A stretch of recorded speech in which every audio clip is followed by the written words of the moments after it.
আসসালামু আলাইকুম, welcome to my blog. আর আজকে আমরা চলে এসেছি সোনারগাঁ জাদুঘর। সবাই মিলে আমরা ঘুরতে এসেছি। আমার ওয়াইফ হ্যালো বলো, এই যে অনয়, আর এই যে আমার বেবিটা একা একা চলে যাচ্ছে, ওকে বেরো নিয়ে আসো। এই চৈতি, আবিহা। আমরা আজকে চলে এসেছি সোনারগাঁ জাদুঘরে। আর সোনারগাঁ জাদুঘরের ভিতরে কী কী আছে তা আপনাদের সাথে শেয়ার করব। তো পুরো ভিডিওটা কিন্তু দেখার অনুরোধ রইল, অবশ্যই আমাদের সাথে থাকবেন।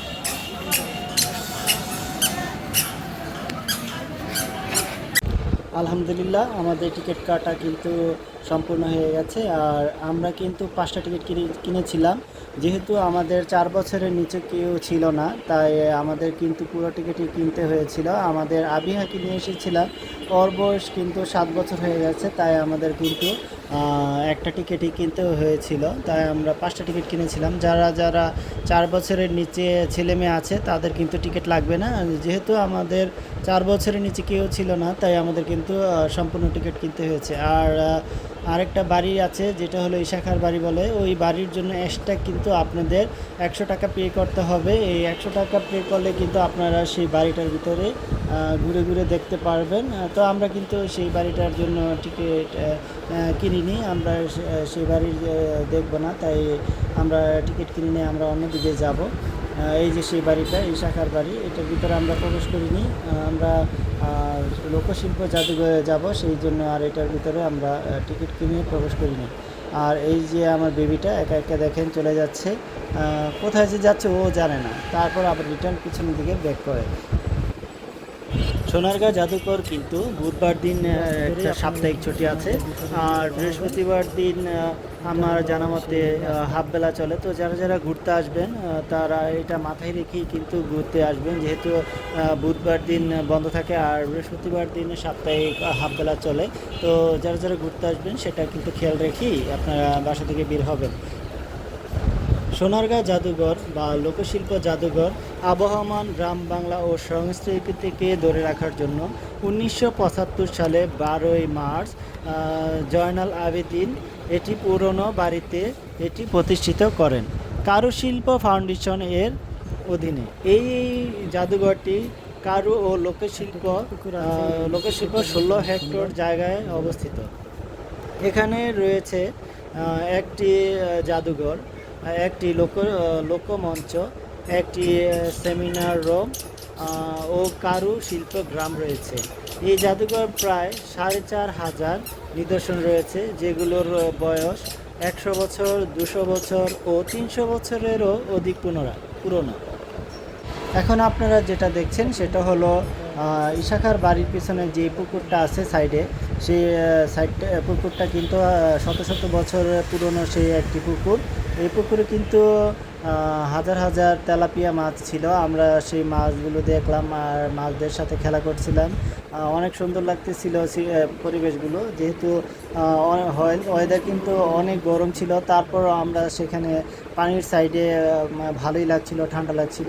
আর এই মাছগুলো দেখছিলাম যে মাছগুলো কত ভালো লাগছিল। আপনারা যদি আসেন তাহলে সেটা দেখতে পারবেন যে মাছগুলো কত সুন্দর। এই যে পাপা, এই যে আসো আসো, কাম কাম বেবি।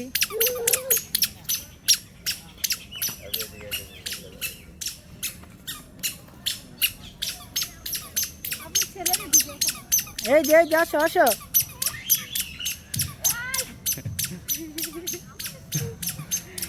চলে যাচ্ছে।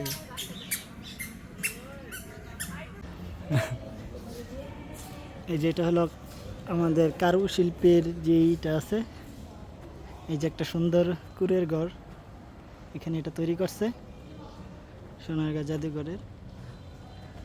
এই যে আমাদের আগের যে ডেকিগুলো ছিল, এই যেটা সেই ডেকি, এই ডেকি কিন্তু।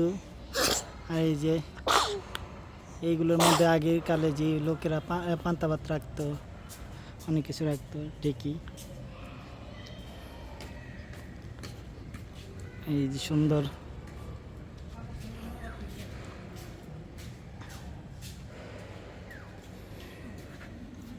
আসো আসো ভিতরে আসো। এই সুন্দর।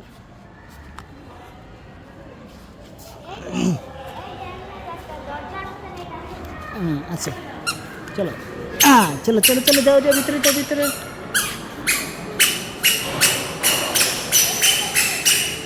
আসেন আসেন আসেন।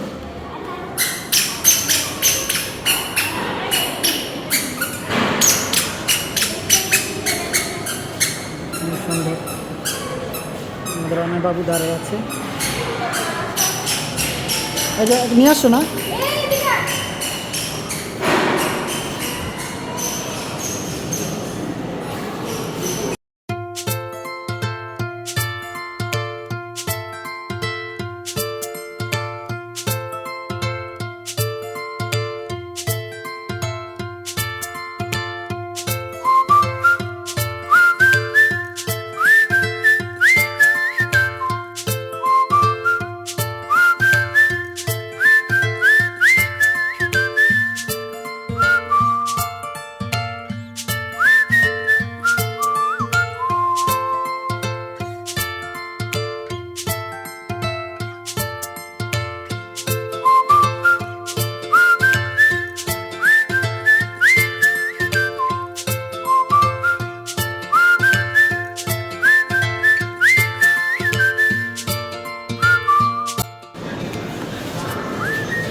এখানে কিন্তু বেশিরভাগ জিনিসপত্রই কাঠের তৈরি, কাঠ দিয়ে কিন্তু এসব তৈরি করেছিল আগের কালের যারা ছিল। আগের কালের যে জমিদারগুলো ছিল তারা কিন্তু এই কাঠ দিয়ে এগুলো তৈরি করেছিল তাদের ঘরে।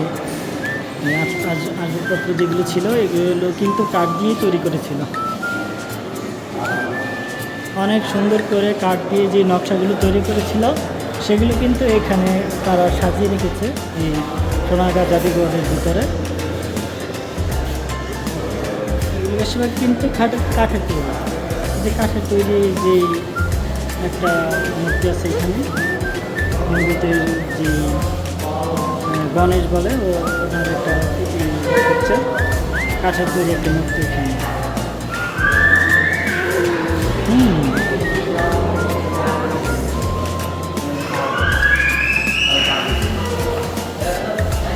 সুন্দর করে কিন্তু এই কাঠের আসবাবগুলো তারা এখানে সাজিয়ে রেখেছে এই সোনারগাঁ জাদুঘরের ভিতরে।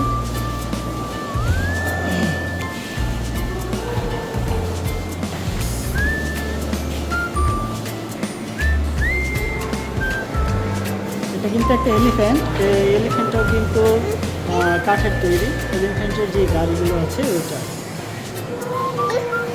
হ্যাঁ হ্যাঁ বাবা, এই যে আগেকালে যেই চাল গুঁড়ো করা হতো যেইটা দিয়ে, এটাকে বলে কাহাল ছিয়ে নাকি, হ্যাঁ ওইটাই কাহাই ছিয়ে বলে।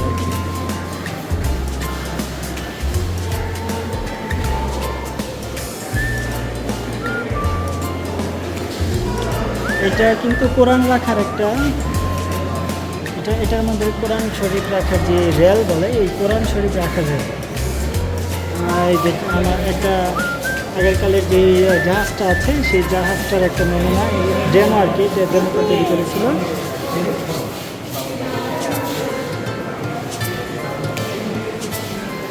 সবগুলো কিন্তু আপনার কাঠের দিয়ে, কাঠগুলো বেশিরভাগ নকশাগুলো সব কাঠ দিয়ে কিন্তু মেট করা হয়েছে। হ্যাঁ কোথায় কোথায় পাখি দেখলাম।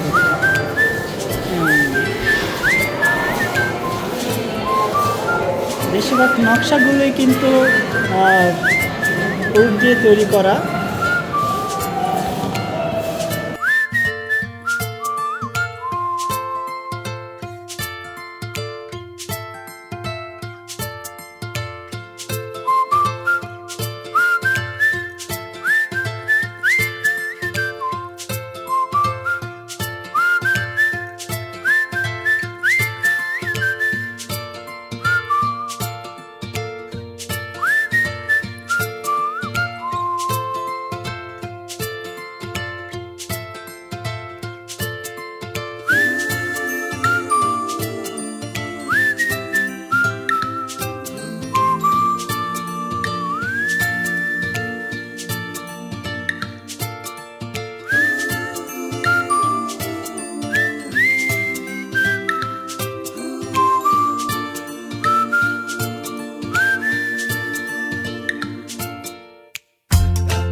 যে মাটি দিয়ে কত সুন্দর করে তারা যে আগে যে কিষান কিষান।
এখন আমরা দোতলাতে উঠছি।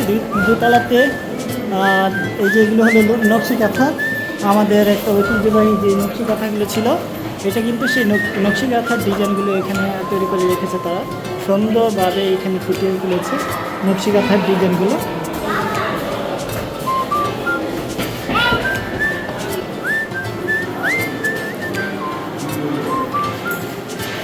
আমাদের যে তাঁত শিল্প ছিল সেটার একটা ডেমো তারা এখানে তৈরি করে রেখেছে। এই ডেমোটা কিন্তু অনেক সুন্দর।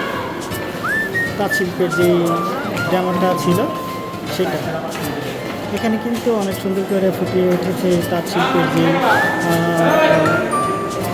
আগেকালে যে লোকেরা ছিল যে তাঁত বলতে তারা সুতা তৈরি করত, সুতা থেকে যে জামদানি শাড়িগুলো তৈরি করা হতো, সেই তাঁত শিল্পের কিন্তু একটা ডেমো এখানে সুন্দর করে তারা তৈরি করে রেখেছে। এই জিনিসটাও কিন্তু অনেক সুন্দর।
সোনারগাঁয়ে ঊনবিংশ শতাব্দীর যে জামদানি শাড়িগুলো ছিল, যে জামদানি শাড়ি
এটার ভিতরে কিন্তু একটা জাদু আছে, লাইব্রেরি।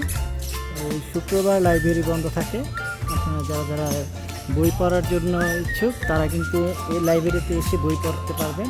এখানে কিন্তু এই যে শুক্রবার দিন লাইব্রেরি জাদুঘরের ভিতরে।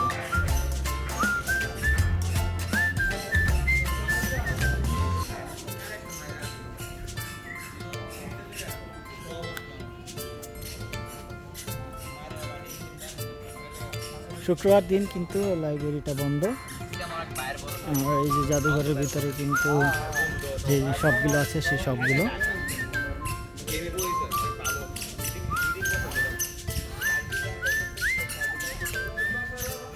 সুন্দর। অনেক কিন্তু দুইটা, একটা লালটা না সাদাটা, দুটা গরু আছে এটার ভিতরে। একটা হলো লালটা না সাদাটা লালটা না সাদাটা কোনটা নিবা তুমি? লালটা না সাদাটা? কালারটা? কালার নেই কিন্তু, লালটা না সাদাটা? এই যে দুইটা গরু আছে এই জাদুঘরের ভিতরে, জাদুঘরের দুইটা গরু আছে, লালটা না সাদাটা। এই যে আমার দুইটা কিন্তু হাঁটছে একা একা। এই যে বেবি,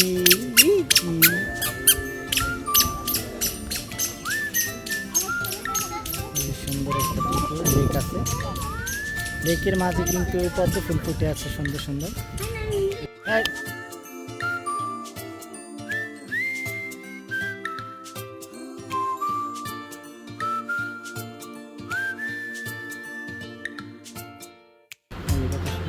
নামাজ পড়তেছে, ধরো না মামনি, নামাজ পড়তেছে ভিতরে। আসো আসো আসো।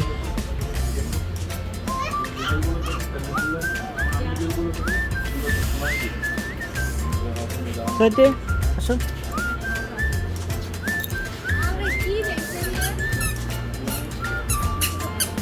কাপড়ের দোকান কাপড়ের ছেলে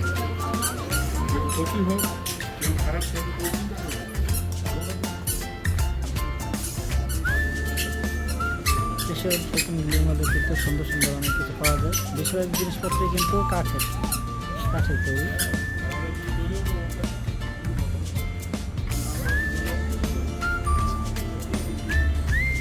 সত্যি